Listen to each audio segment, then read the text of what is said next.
recognize the honourable member for Killarney. Thank you very much, Mr. Deputy. Mr. Deputy, before I start, before the clock starts, the clock is not working properly, and I know that you're using a hand clock. I would like to make a request that the clerk, when I arrive at 7 minutes remaining, can you ring the clock twice so that I can monitor my speech and be able to finish in appropriate time? Thank you very much. Mr. Deputy, it is a pleasure to rise again on behalf of the people of Killarney to offer my contribution to this debate, thanking the Governor General for the speech from the throne. And let me again congratulate Her Excellency on her appointment as Governor General by His Majesty King Charles III. I wish to remind the government that the Governor General is not the Prime Minister's representative and that her office, constitutional role, and independence must remain respected. Mr. Deputy, the throne speech sets out the administration's agenda for the new session of Parliament. Parliament is where the people's representatives make laws and allocate money for the functioning of the government. And the Davis administration has governed for 2 years. It is no longer a new administration. Approximately 40% of its time in office has passed. We have seen who they really are these past 2 years. This administration acts mostly on behalf of the PLPs first and foremost, with other Bahamians being a second or even third thought at best. And despite their pledges, Mr. Deputy, of doing for all Bahamians tens and tens of millions of dollars per year have been allocated in consultancies, contracts, and awards for PLPs. Jobs galore have gone to PLPs. PLP contractors have gotten rich under this government.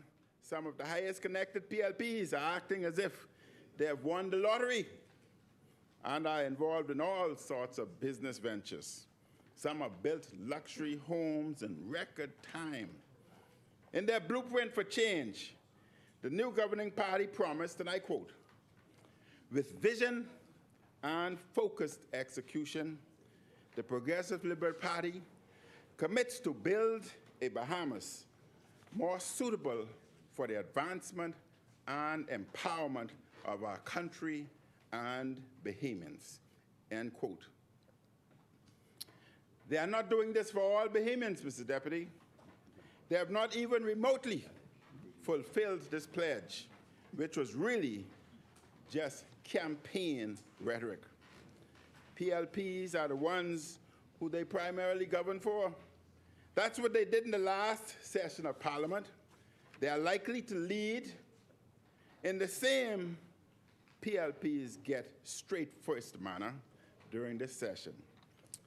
Mr. Deputy, in the throne speech, the administration noted it made a number of commitments for this fiscal year focused on 3 pillars of national development: personal security, economic security, and national security.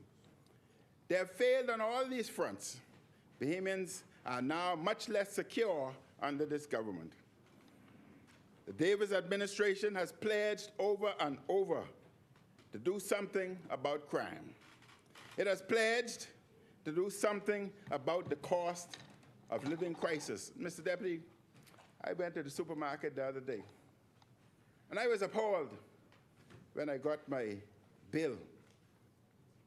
I had only in that package to eat 6 tangerines, 1 pack of Kraft cheese, and 1 quart of orange juice. And Mr. Deputy, my bill, with the other little accessories, was $118. $118. Now that included some other items, but there were only 3 items. Only 3 items that I could have personally consumed.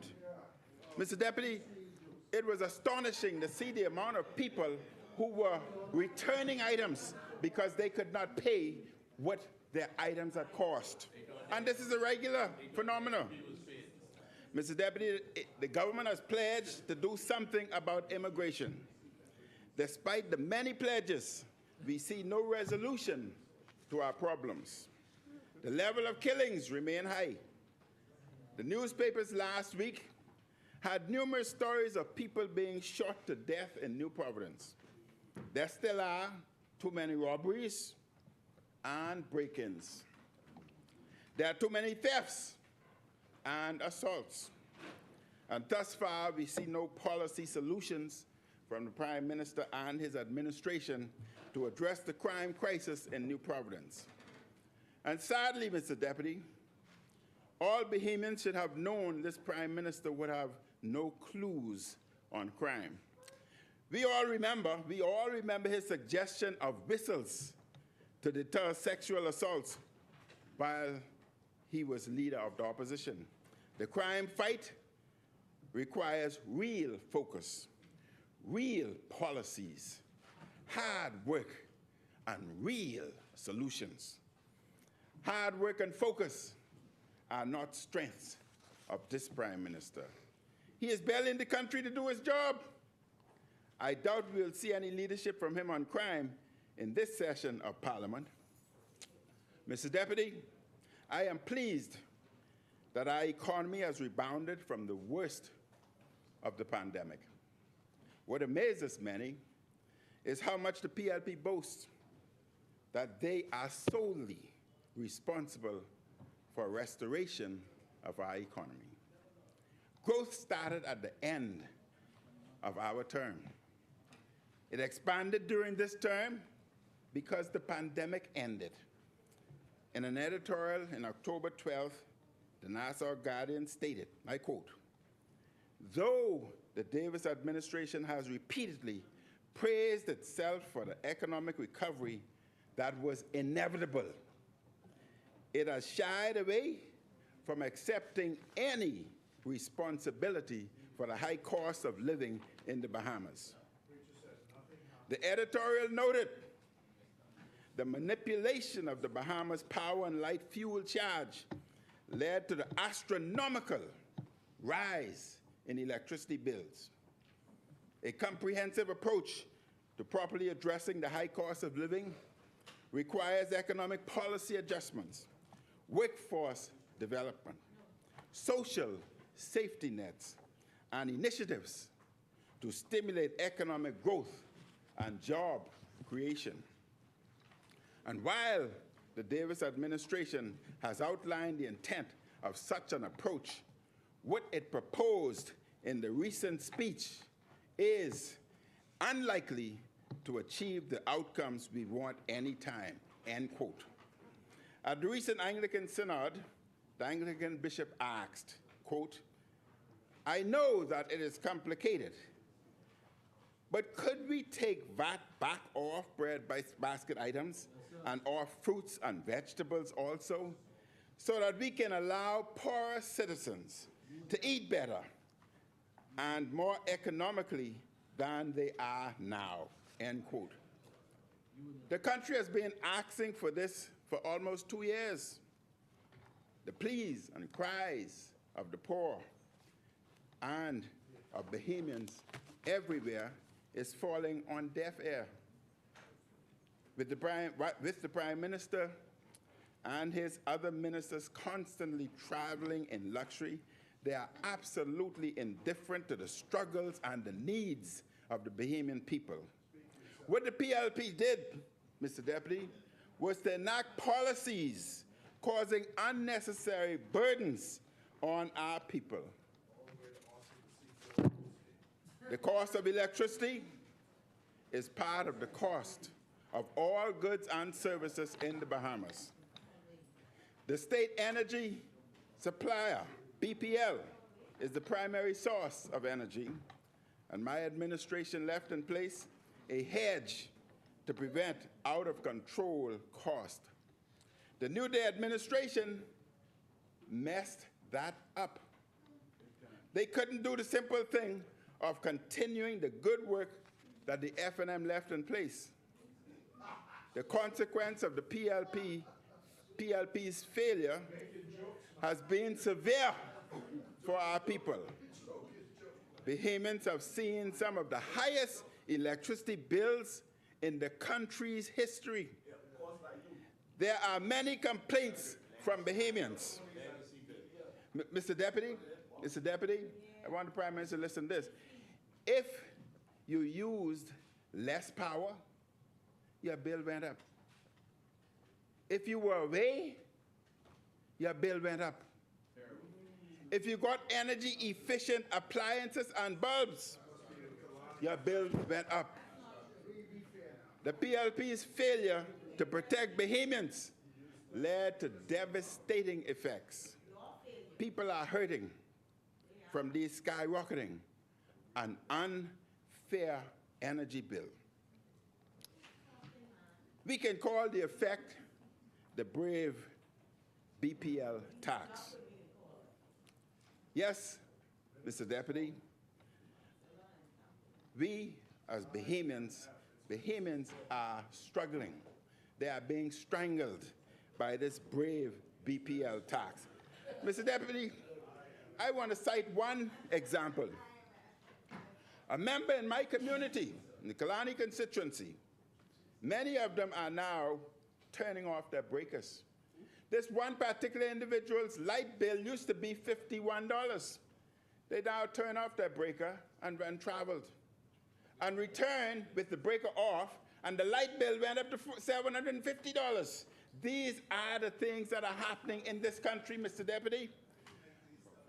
There's load shedding. The load shedding and the voltage changes are causing many Bahamian appliances to be destroyed.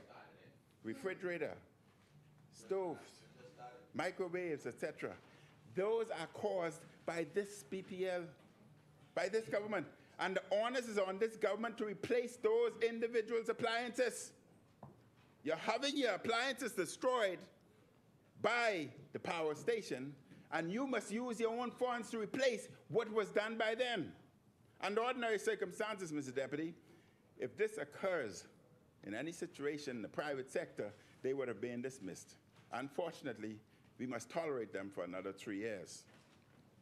Bahamians are rightfully skeptical of the pledges we heard in the speech, claiming to look out for their economic security. BPL policies have made the cost of living crisis worse.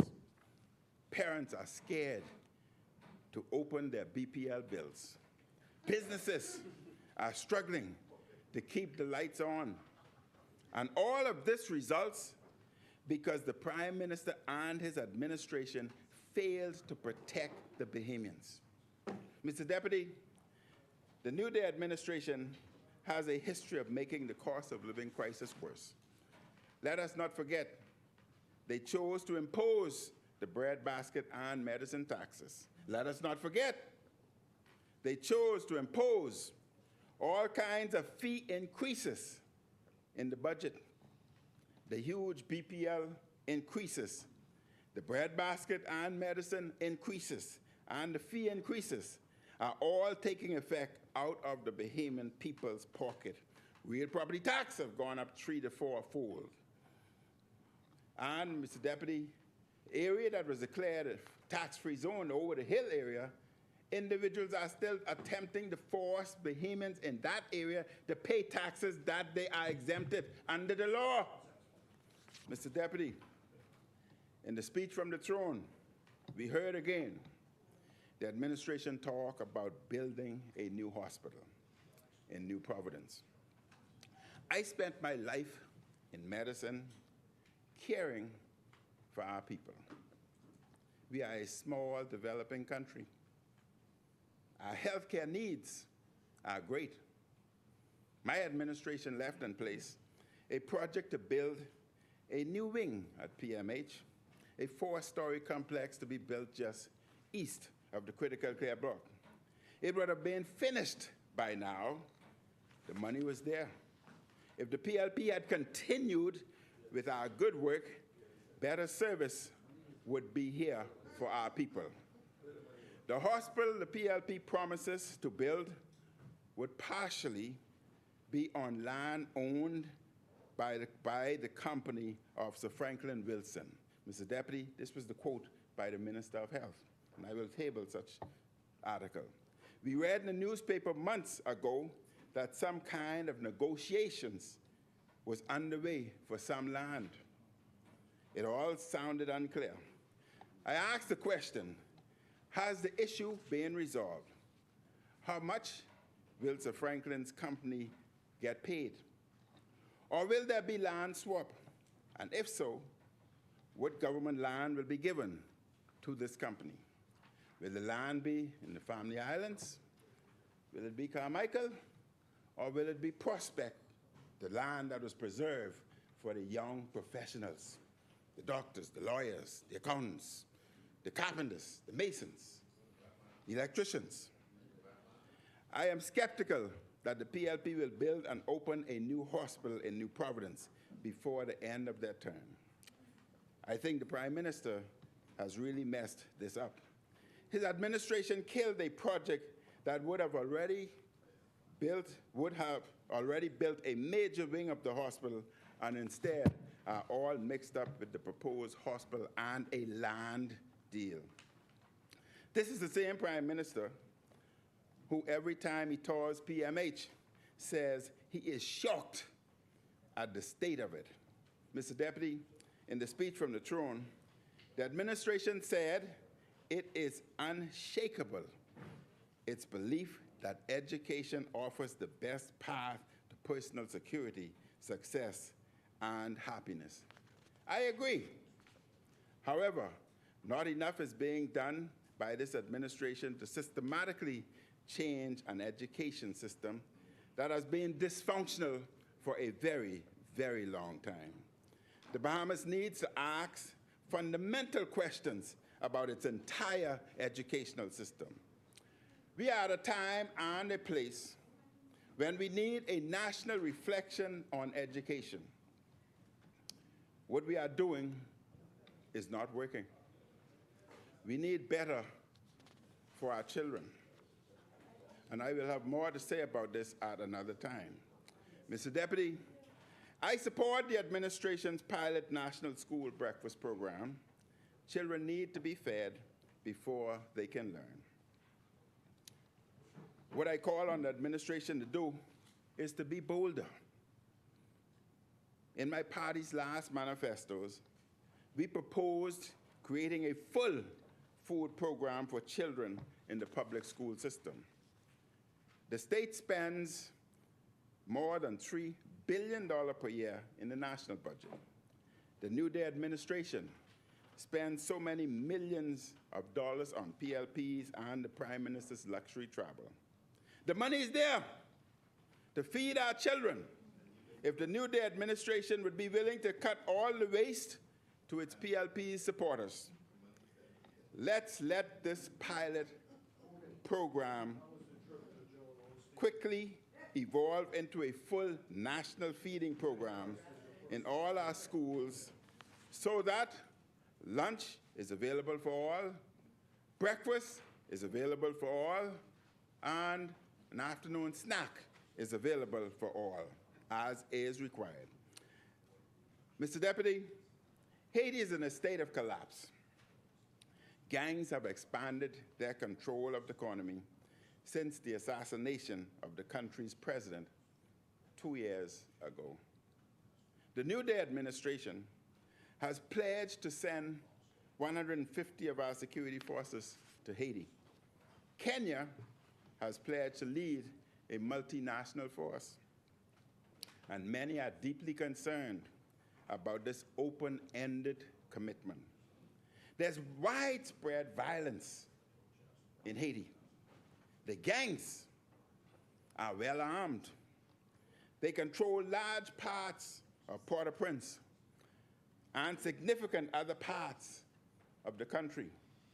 The UN Security Council has authorized an international security mission in Haiti.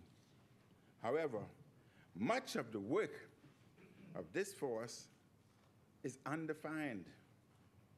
There's no clear path as to how peace is to be restored.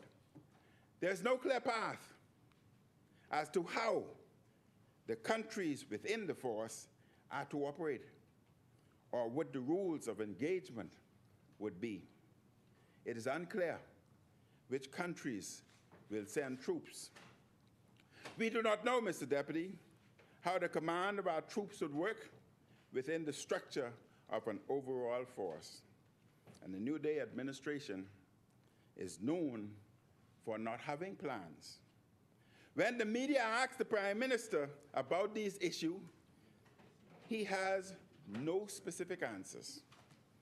He wants to send Bahamian men and women to a near-war zone and cannot answer questions about the mission. I have grave concerns about this Prime Minister sending our men and our women to a conflict zone without a plan. This is totally unacceptable. The men and women of our defense and police force have mothers, they have fathers, brothers, sisters, and daughters. Each of their lives is special. Their lives, Mr. Deputy, should not be risked on a deployment to a conflict zone with no plan and structure. Mr. Deputy, the speech from the throne has in it the pledge of various bills in this session of Parliament. I wonder how many we will really see. I also wonder if the government will properly consult on these bills. The New Day administration has performed poorly in Parliament. The call for debate happens at the last minute. Bills are pulled at the last minute. Stakeholders say they are not consulted with on legislation. And the worst example of this was the Protection Against Violence bill. The administration changed the legislation at the last minute, presenting a bill that was not the one women's rights activists worked on. And the activists are still fighting to have amendments made, taking into consideration their views. The main problem, Mr. Deputy, with this administration is its leader. The Prime Minister is not an organized individual. He's not a focused individual. He is too often out of the country. We have never had a Prime Minister like this. He loves going to conferences more than he loves working at his desk on behalf of the Bahamian people who pays him. The Prime Minister always wants to be away. No one expected he'd be this way. None of our other Prime Ministers were away this much, and no Prime Minister of the Bahamas has been this anxious to travel. And while he is missing, crime continues as a problem. The cost of living and BPL bills continues as a problem. Illegal immigration continues to be a problem. Speaking of time. Mr. Deputy, that's 7 minutes. That rang twice. I thank the Governor General for the speech from the throne. And I fear, though, that this New Day administration cannot change. They are not a common sense government. What we have seen on them these past 2 years will continue. The Prime Minister had, Mr. Deputy, this is important. The Prime Minister had to shuffle his cabinet due to scandals and poor performance, but it won't make much difference. Sadly, he has not gotten rid of the poor performers and those involved in scandal. The opposition will continue to demand answers on the expenditure of the people's money. We still require answers on the conduct of the former Minister of Immigration. We have not forgotten that issue. Our job on this side is to hold the governing party to account on behalf of the people.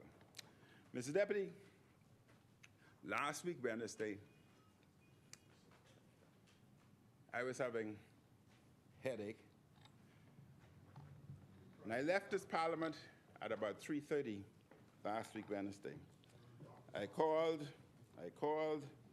my kids, both of who are doctors, and I asked if they were home because I was coming home, wanted my blood pressure checked, be on the safe side. Mr. Deputy, as I jumped in my vehicle, I decided that rather than driving all the way home, it would probably be safer and swifter if I were to go to the emergency room at Princess Margaret Hospital. And Mr. Deputy, I went to Princess Margaret Hospital, and I can honestly say that the service was excellent. I have attended and worked in many hospitals throughout the Commonwealth, Bahamas, throughout the world, in the Caribbean, as well as the world. And Mr. Deputy, I think the time has come. Education and healthcare is the future of our country. If those are poor to our young people, as was even mentioned, then the results at the end would be devastating. And our future can likewise be compromised, if not destroyed. I think the time has come when we look at both education and health and take them out of politics. It has to be a combined effort because that is the survival of our future. I want to thank the staff at Princess Margaret Hospital, whom I thought did an awesome job. Their work performance was outstanding in spite of the challenges and the conditions that they work under. And Minister, I would recommend that we try to correct those conditions as quickly as possible because they have done an omen job. They continue to work well, they are professional, but they cannot continue under the conditions that they face. And I need not talk about the conditions.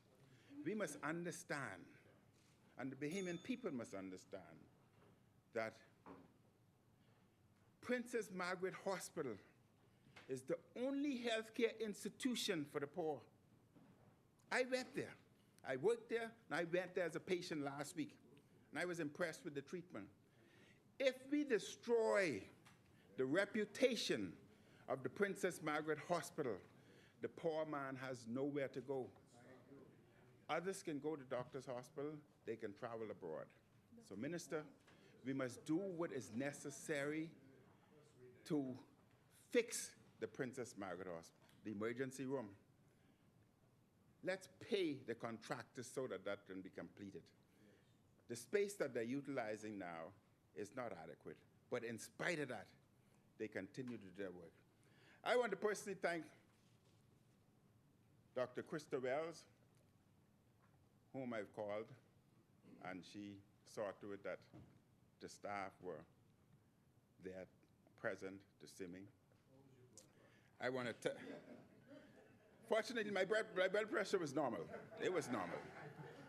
There was other issues, probably stress induced by you. I don't know. I don't know.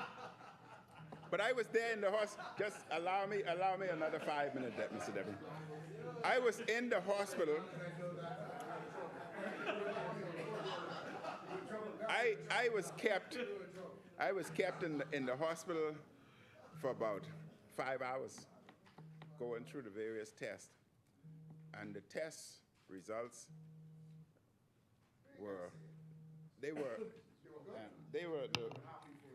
the results came very quickly under the circumstances. I've worked in other hospitals, but they have challenges. There are shortages of equipment, there are shortages of material, there are shortages of medication.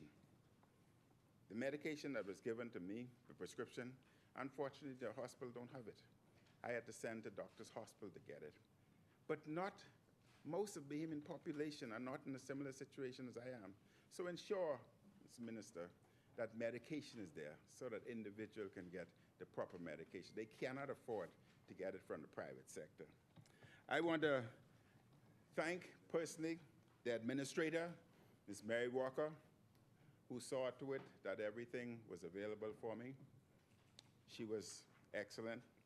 I want to thank Valencia Fernanda Roll, the nursing officer, staff nurse Philippa Smith, Dr. Kyle Kerr, senior registrar A&E, Dr. Alicia Lewis, Rodkiska Thompson, the patient rep, senior porter Roosevelt Burrows. They wanted to move me around in a wheelchair. I tell them, no, I could walk. Somebody take photo of me. I want to thank Shante Knowles, the ECG Development Unit, and Dr. Kristen Chen. Mr. Deputy, the Princess Margaret Hospital, at that time they felt that the room they had put me in was not comfortable enough. But I must say, I was very, very comfortable in the room that I was kept in. And they had offered another room. And this was the laugh. As I asked the question, but why would you want to move me? I'm quite happy here. They said there's another room that's much more comfortable for you. I said, where is this room?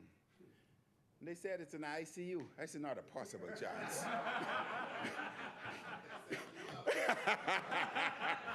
Not a possible chance. 2 more minutes. I asked the question, you want to move me in ICU? Is it for a medical reason or is it for comfort? And they said for comfort. I said to them, I was quite comfortable, but I do not want to see my name in 3 hours breaking news, nor headline in the newspaper breaking news. So, Minister, I had turned down the ICU admission. I did not think it was appropriate.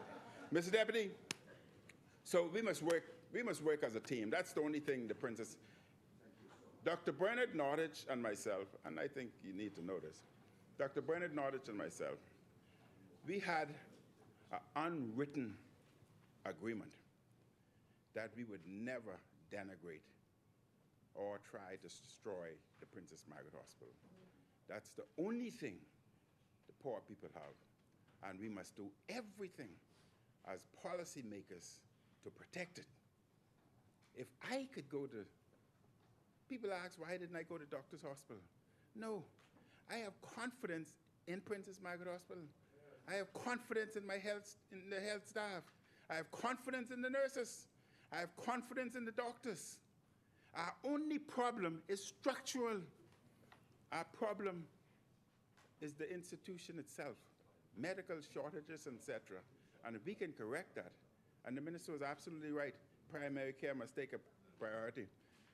The last thing I want to point out, Mr. Deputy, I exercise at UB Gym and lift weights at UB Gym. The weights in the gym is archaic. Mr. Prime Minister, if you want to decrease non-communicable diseases, we must have adequate facility. That is our primary institution. That is our university. And therefore, even if the government cannot provide them with the necessary equipment, at least let's ask the private sector to donate. That would assist us. And lastly, Mr. Deputy, the minister spoke about mental health. And I totally endorse what the minister said with respect to dealing with mental health. But there's one basic point that we're missing. The WHO has reported that 1 out of every 5 young individual kids, 1 out of every 5, 20%, have mental disorder. We must focus on those individuals. And why we must place great focus on them is because 70% of the mental illnesses that we see in adults started in the childhood. So if we were to have programs for our children, then the illnesses that we see in adults, we would be able to decrease by 70% overnight. So let's concentrate on that group. The data is there. The data is there. And I'm happy to hear that. But we must work together. Health and education is too important for us to mess up or miss. They are the protectors of our future. It cannot be political. It cannot be political. Mr. Deputy, thank you very much. Thank you, Honourable Member. The chair recognizes the Honourable Member for 12 points. Much. I didn't want to interrupt the member for Killarney while he was speaking, but I want to thank him for his confidence in the Princess Margaret Hospital and all of our public health care facilities. As former Minister of Health, he knows the challenges that currently exist in healthcare. Some of them are age-old problems that stem way before me and his time. And I want to assure him and the Bahamian people that this administration, led by the Honorable Philip Brave Davis, is committed to improving healthcare services, both at our primary healthcare facilities as well as our 2 major hospitals. Some work has been accomplished. Thus far, we have a lot more work to do. And I also want to commend all of our healthcare workers, particularly at the Princess Margaret Hospital. I wouldn't go into the details with the challenges because some of the patients experience it. But from time to time, we do find ourselves in hot water, and we are working diligently to correct a lot of these age-old problems associated with renovations with brick and mortar. And so they do provide an excellent service. There has been major improvements as far as I'm concerned with the delivery of those services, but by no means we are where we need to be. So I want to thank the member for Killarney for those kind words for our healthcare workers, and what this administration is building upon some of it that was put in place when he was the Minister of Health. Governance is continuous, and so we refuse to break down anything that was progressive. I beg to disagree with you with the 4-story tower. That's a topic for another discussion. But ultimately, we are confident in our policy and what we intend to do. And you're doing what you need to do on the side opposite. Oh, but when we break ground on it, I'm going to invite you. I want you to come, because you said the same thing about Grand Bahama, and you didn't come. I sent you an invitation, but you ain't show up. I don't know where you sent it. I didn't get it. Well, excuse me for that. Thank you, Honourable Member. The chair recognizes the Honourable Member for Killarney.